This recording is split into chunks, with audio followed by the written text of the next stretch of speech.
Hello friends, welcome to my channel Soli Swasti. कैसे हैं आप सब दोस्तों? आइए रिश्तों को खुशहाल बनाएं। दोस्तों, हमारी लाइफ में रिश्तों की बहुत बड़ी अहमियत होती है। ये तो हम सब जानते हैं। रिश्ते क्या होते हैं, क्यों मिलते हैं हमको, और रिश्ते कैसे बनते हैं। कुछ रिश्ते तो हमें जन्म से मिले होते हैं और कुछ समय आने पर बनते चले जाते हैं। ये रिश्ते खून के, दिल के और आत्मा के होते हैं। कुछ रिश्ते हमें खुशी देते हैं और कुछ रिश्ते हमें दुख देते हैं, है ना दोस्तों? जब कोई रिश्ता बनता है तो दो इंसानों के बीच में तो दो बातें होती हैं। उस रिश्ते से जुड़े हमारे कर्तव्य भी पैदा हो जाते हैं, इसके विपरीत अधिकार भी पैदा हो जाते हैं। एक इंसान के दूसरे इंसान के लिए जो कर्तव्य और ड्यूटीज़ और जो रिस्पॉन्सिबिलिटीज़ बनती हैं वो दूसरे के लिए अधिकार के रूप में उसको मिलती हैं। जस्ट वाइस वर्सा ये प्रोसेस चलता है। जिस तरह से एक पिता के कर्तव्य पुत्र को अधिकार के रूप में मिलेंगे, उसी तरह से पुत्र के पिता के प्रति जो कर्तव्य हैं वो पिता को अधिकार के रूप में मिलेंगे। तो रिश्तों का कर्तव्य और अधिकारों के तराजू के दोनों पल्लों को बैलेंस करके चलना ही रिश्तों की खुशहाली समझी जाती है। ठीक है, जहाँ ये बैलेंस बिगड़ा, रिश्ते दुख देने लगते हैं।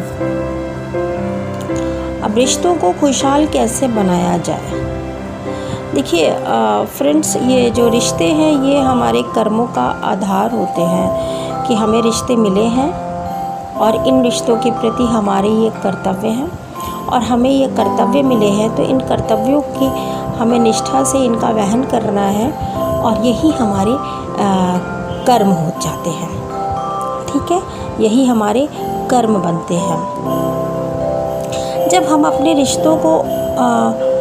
रिश्तों से अधिकार ले लेते हैं और उन्हीं रिश्तों के प्रति जो कर्तव्य हैं उनको निभाने से हम पीछे हट जाते हैं, तो हम सामने वाले के अधिकारों का हनन करने लगते हैं।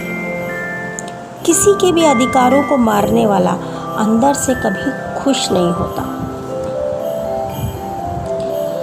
हम अपनी तरह से पूरी निष्ठा के साथ रिश्तों का निर्वहन कर रहे हैं, लेकिन सामने वालों से हमें रिटर्न नहीं मिलता तो भी हमें दुख मिलता है। हम कहाँ गलती करते हैं? हमने अपनी तरफ से सारी रिस्पॉन्सिबिलिटीज़ अच्छे से परफॉर्म किया, हमारा कोई स्वार्थ भी नहीं था, मगर हम कंप्लेंट करने लगते हैं कि देखो हमने तो ये किया, इसके लिए ये किया, इसने बिल्कुल भी मेरा एहसान नहीं समझा, मुझे चाहिए, उसे चाहिए कि कुछ नहीं, बट वो एक बार मुझे समझे तो। इस बात का हम इतना रट लगा लेते हैं, रट रट कर हर एक को बताते रहते हैं कि हमने तो इतना किया मगर उसने कुछ भी नहीं किया, यहाँ तक कि हमको कुछ नहीं चाहिए, एटलीस्ट वो हमारा एहसान तो माने। हम इसी चीज़ में ही परेशान होकर अपनी ही परेशानियों में उलझते चले जाते हैं। अब ये होता है कि इतना वो सामने वाला इंसान हमको दुख नहीं दे रहा है जितना हम खुद इस बात को रट कर और इन चीज़ों को अपने दिल पर रख कर हम अपने आप को दुखी करते रहते हैं। हम अपने आप को खुद दुख देने लगते हैं और तो हमारे दुख का कारण रिश्तों में उम्मीद भी होता है। कहीं ना कहीं कोई ना कोई डायरेक्ट इनडायरेक्ट कोई उम्मीद भी होती है कि अगले से आशा करना, अगले से उम्मीद करना, वो चीज़ नहीं पूरी हुई तो दुखी रहना, किसी से बोलते रहना, किसी को हमेशा कंप्लेन करना। तो इससे सामने वाले को तो कोई फ़र्क नहीं पड़ता, हम खुद को ही तकलीफ़ देते रहते हैं और ख़ुद को ही नेगेटिव वाइब्रेशन देते रहते हैं। जितना भला नहीं करते उससे ज़्यादा हम उसको ताना दे देते हैं। तो उस रिश्ते को लेकर उस व्यक्ति को हम कितना ज़्यादा उसको नेगेटिव वाइब्रेशन देते रहते हैं। हमें अपनी खुशी का रिमोट, हमने क्या किया ना, अपनी खुशी का रिमोट उस इंसान को दे दिया, ये हमने साबित कर दिया कि हमारी खुशी उस इंसान के कर्तव्यों के निर्वहन पे ही डिपेंड करती थी, क्योंकि उसने अपने कर्तव्यों का निर्वहन नहीं किया तो आप अपने अधिकारों से वंचित रह गए और आप दुखी रहने लगे। इसका मतलब कि आपने दूसरे के, सामने वाले के हाथ में अपनी खुशी का रिमोट दे दिया। हमारे दुख का कारण वो रिश्ता नहीं और ना ही वो व्यक्ति है। हमारे दुख का कारण वो उम्मीद है, वो एक्सपेक्टेशन है जो हमने उससे कर रखी है, वो कंप्लेन है जो हम रोज़ करते रहते हैं। तो इनको ही कंट्रोल करना होगा और ना ही हम अपनी उम्मीदों को कंट्रोल करें, हम अपनी एक्सपेक्टेशन को, और ना ही जब हम इन चीज़ों को कंट्रोल कर लेंगे तो हमें कंप्लेन भी नहीं करनी पड़ेगी। हम ये तो कहते हैं ना कि हमारे रिश्ते भगवान बनाता है या ऊपर वाला बनाता है, इन्होंने, ऊपर वाले ने ही हमको मिलाया। तो हमें ये भी स्वीकार कर लेना चाहिए कि कोई रिश्ता हमको दुख नहीं दे सकता, क्योंकि खुद गॉड ने हमको ये रिश्ता दिया है। वो जैसा है वैसे ही हमें एक्सेप्ट करना चाहिए। वो जैसा है हमारा है, हमारे परिवार का है, हमारा फ्रेंड है, हमारा मित्र है, हमारी सहेली है, हमारा पड़ोसी है या हमारी ससुराल है, हमारे रिश्तेदार हैं। यही एक मंत्र है रिश्तों को खुशहाल बनाने का। ये रिश्ता हमको, हमारे रिश्ते जो होते हैं ये हमें प्रारब्ध से निश्चित हो जाते हैं। अच्छे कर्मों का प्रारब्ध वाला रिश्ता हमको खुशी देगा और पिछले किसी जन्म में किए गए बुरे कर्मों वाला प्रारब्ध से मिला हुआ रिश्ता हमको दुख देगा। तो हमको गुड लेसन्स ये दुख देगा। तो ये दुख क्या देगा? ये हमको लेसन्स सिखाएगा। ये जो रिश्ता है ये हमको गुड लेसन्स सिखाएगा।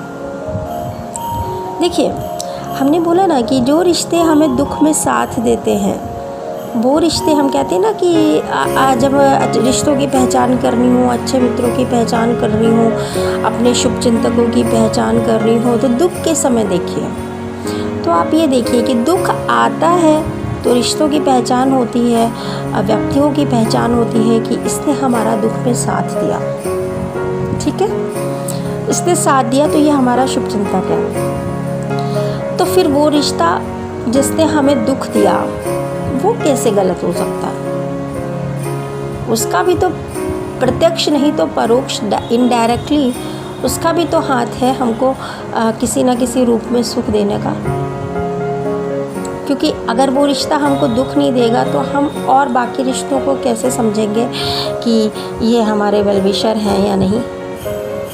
तो हर मायने में जो रिश्ते हमें सुख देते हैं डायरेक्ट, उनको तो हम कहते हैं कि हाँ ये रिश्ता हमें सुख दे रहा है, और जो रिश्ते हमें दुख देते हैं तो हम दुखी हो जाते हैं, उसी को सोच के हम दुखी हो जाते हैं। बट ऐसा नहीं है, इनडायरेक्टली कहीं ना कहीं ट्विस्ट होकर वो रिश्ता भी हमको सुख देने वाला है, क्योंकि वो हमें जीवन के सबसे अच्छे लेसन सिखाएगा। वो हमें ज़िंदगी के सबसे अच्छे एक्सपीरियंस देगा, सबसे अच्छे अनुभव देगा, और सबसे बड़ी बात, हमारे संचित कर्मों को वो क्लियर करेगा। हमारे कर्मास को वो बैलेंस करने आया है, तो वो भी हमें खुशी ही देगा। So acceptance is the best way to make every relationship happy.